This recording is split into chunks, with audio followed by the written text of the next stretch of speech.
Le sujet, c'est le zéro déchet à la maison. Pourquoi et comment on peut être beaucoup plus proche des animaux. Je vais vous parler de la communication non violente. Refuser les trucs dont on n'a pas besoin.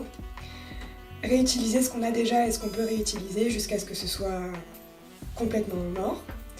Réduire notre consommation, réduire nos besoins, se demander vraiment est-ce que j'ai besoin de ça ou est-ce que j'en ai pas besoin et vraiment être un peu plus conscient de tout ça. Réparer ce qui marche plus. Quand on a un vieux truc qui a l'air de plus marcher, au lieu de le balancer directement, on peut essayer de comprendre ce qui va pas et de le réparer et lui donner une nouvelle vie. Et enfin, tout ce qui ne rentre pas dans ces catégories-là, on peut le recycler. Donc là, ça va dans la poubelle recyclable. Et on essaye aussi de réduire ça le plus possible.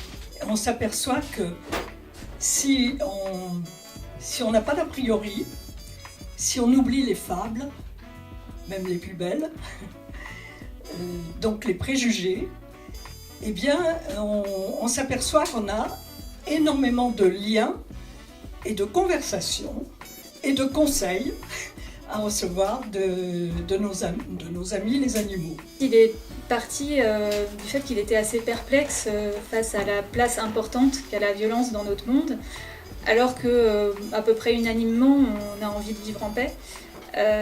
Donc il s'est dit que peut-être on s'y prenait pas d'une manière très efficace.